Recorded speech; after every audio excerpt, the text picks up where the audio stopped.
So for this last one, I've given you an MP4 of just the video, and it's got 3 different sections, that one and this one.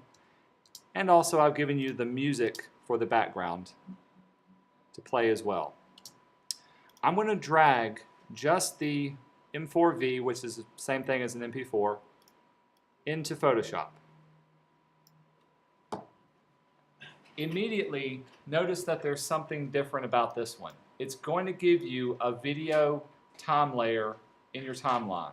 So you don't have to make one, it's already there. Also, check out your layers palette. It's giving me a video group with the video layer inside of it. So it's not just a normal video that we're working from. I can play this and it will play in Photoshop as it would a normal video. The first thing we need to do is we need to split up each section of this video. So I've got this one, and if I move my playhead, notice it changes from here to here. So I need to find that exact point right there that it changes up. There, okay.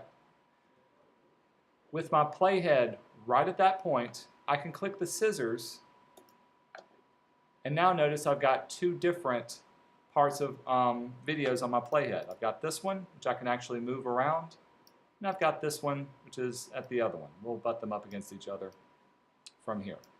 Need to do the same thing for the third part. So drag until it changes right there. Click the scissors, and now that one's split up as well. Check out my layers. I've got 3 different videos all within the same video group layer that I'm working with. So that's the first thing that you can do, split it up. If I wanted to fade in and fade out, Photoshop allows me to do some very basic animations, some, I forgot what these are called, transitions, there we go, for this one. That's where this little icon comes in. If you click on it, notice you can fade with black, fade with white or a certain color, and you can tell how long you want it to last. So for these fades, I want it to fade from white, so we're going to use the fade to white and let it last, in this case, 2 seconds.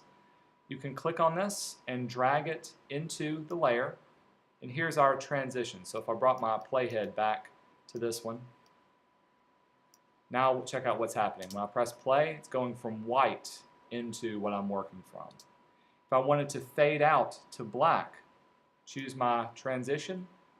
Here's fade with black. We'll place this at the very end of this clip. You can click on the little duration and change its time. In this case, I want it to be 4 seconds. There we go. So now when it fades out, it'll fade out over the course of 4 seconds into nothing. Pretty cool? All right, that's the first thing. If you wanted to fade between 2 scenes, so right now if I was to play it, it would play and it would cut to that scene. If I played to the next one, it would cut to the next one. I want it to dissolve, cross-dissolve into these 2. Well, choose your transition. Here it is, cross-fade. I can place it in between these 2. You can see, once again, here's the little duration, and of course I can click and drag, but we'll keep it at 2 seconds for each one of those. So cross-dissolve between these 2. Now if I was to play it, plays and it slowly fades into the next one, and then it plays on through, and then it slowly fades into the next one. That's what we want it to see. All good for that one? Very simple, very easy little things. The last thing we're going to do is to add some text on top of what we're working with. I don't want this text to be inside of this little grouping, so I'm going to close that out and just click on the word group. Now when I choose my type tool and I click anywhere on it, actually I'm going to drag my little, say again? Okay. If I have this open and I start making type, it's going to make it inside of this type group. I don't want that. So I closed it out. Now when I type, watch what will happen. Click on it. It makes a type layer on top of whatever I'm working with. In our case, I want the first one to say exotic, E-X-O-T, E-X-O-T-I-C, exotic. And I can move this around. Check out my timeline. The word exotic has its own layer, and I can move it around and tell when I want it to start and stop. So when I play this, comes up, word exotic shows up, and it'll last for however long I need it to. I can shorten it down, then it goes out. I can let this fade in and fade out using the same thing. So if I wanted this to fade, which one of these opacity. So I'm going to bring this up. If I'm letting it fade in, what should the opacity start off as?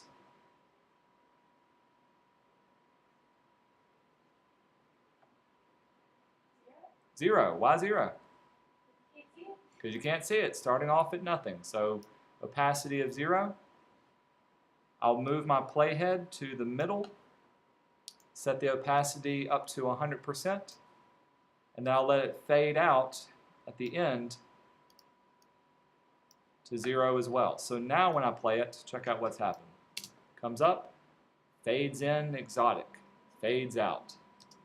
If I wanted to, I could even add a movement transition. So I can click on transform.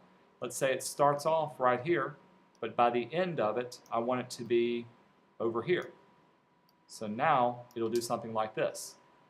Exotic, and goes down. Make sense? I can even have it get smaller or bigger. So let's say this point gets really, really small. Now let's see what it'll look like. Fades in, gets smaller to nothing. Pretty cool? You can make it be really big or start off that way as well.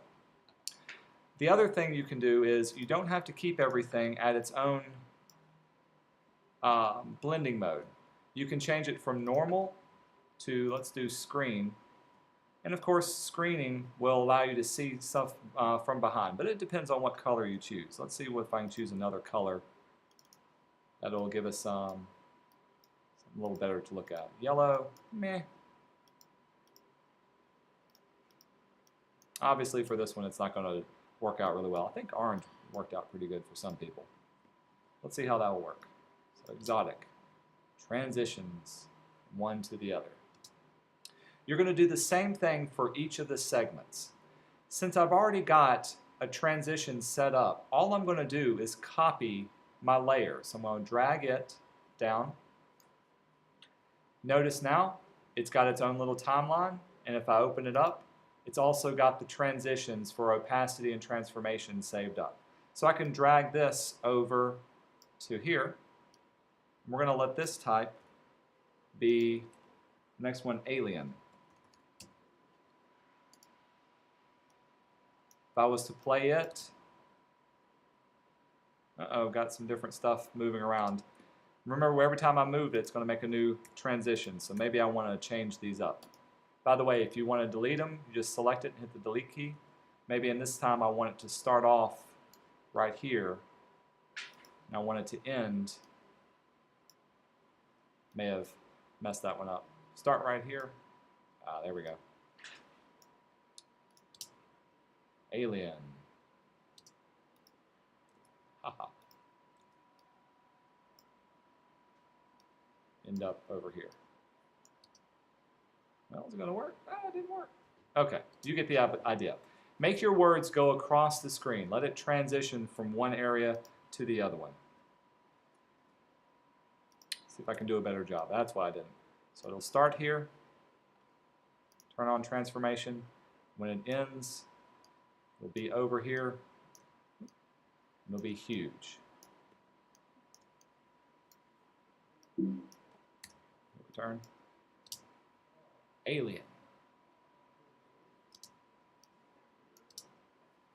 Transition, exotic. Goes to the next point, fades to the other one.